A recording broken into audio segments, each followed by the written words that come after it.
ছুঁচকে গাদলো চালেতে।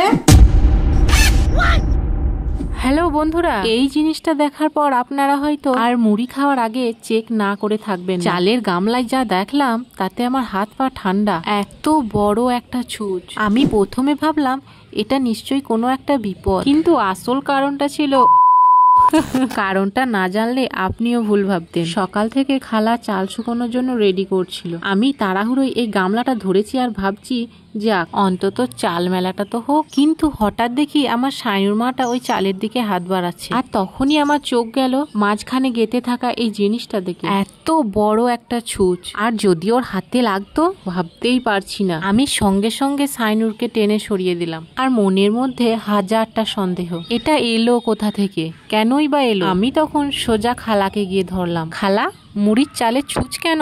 তুমি কি সেলাই করতে করতে ভুলে গেছো, নাকি কোনো গুপ্তধন লুকিয়ে রেখেছো? আর তখনই আসল গল্পটা বের হলো। খালা বলল এই ছুঁচটি নাকি ঝাঁটা তৈরি করার জন্য নারকেল পাতা ছাড়ানোর কাজে লাগায়। আর যেহেতু খালা ছাদে চাল মেলতে যাবে, তাই সেই সময়টা কাজে লাগানোর জন্য ছুঁচটি চালের মধ্যে গেঁথে রেখেছিল। এটা কি হলো, চাল শুকোনো নাকি কুটির শিল্প?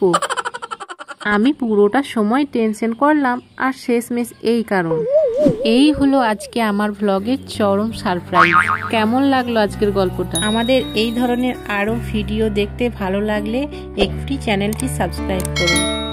আপনাদের সাথেও যদি এরকম আজব কোনো ঘটনা ঘটে থাকে তাহলে অবশ্যই জানাবেন। আর হ্যাঁ, চ্যানেলটি সাবস্ক্রাইব না করলে কিন্তু এই ধরনের দারুণ কিছু মজার ফ্যামিলি ব্লগ দেখতে মিস হয়ে যাবে, যা আপনারা পুরো ইউটিউব ঘুরলেও দেখতে পাবেন না। তো আজকের মতো ভিডিওটা এখানেই শেষ করছি। তো দেখতে থাকুন, সঙ্গে থাকুন আর পাশে থাকুন। দেখা হচ্ছে পরের ব্লগে। ভালো থাকবেন, সুস্থ থাকবেন, আর এইভাবেই সাপোর্ট করুন।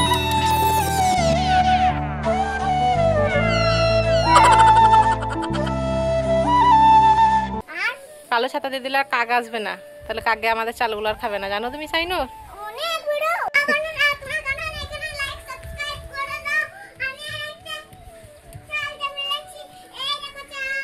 তো চলুন বন্ধুরা, এবার কালো ছাতাটা আমরা দিয়ে দেবো। প্রচুর রোদের জোর আজকে।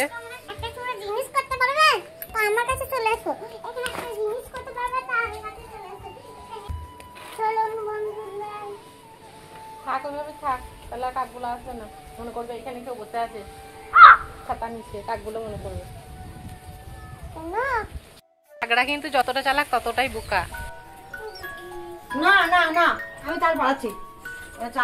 কি করছো তুমি সাইনু? চালগুলো নিয়ে খেলা করছো, নষ্ট করছো চালগুলো কেন? কি হাট বসাইছো তোমরা দুজনে মিলে? কিসের হাট এটা? রান্না করছো? ও, আমি ভাবছি হাট বসাইছো নাকি দুজনে মিলে। যা সব নামানো আছে তোমার, রান্না করলে তো এত অগোছালো হবে, নামানো থাকে না, গুছিয়ে রাখতে হবে রান্না করলে। আমি গুছিয়ে দেবো। এক ভর্তি চাল কোথা থেকে নিলে?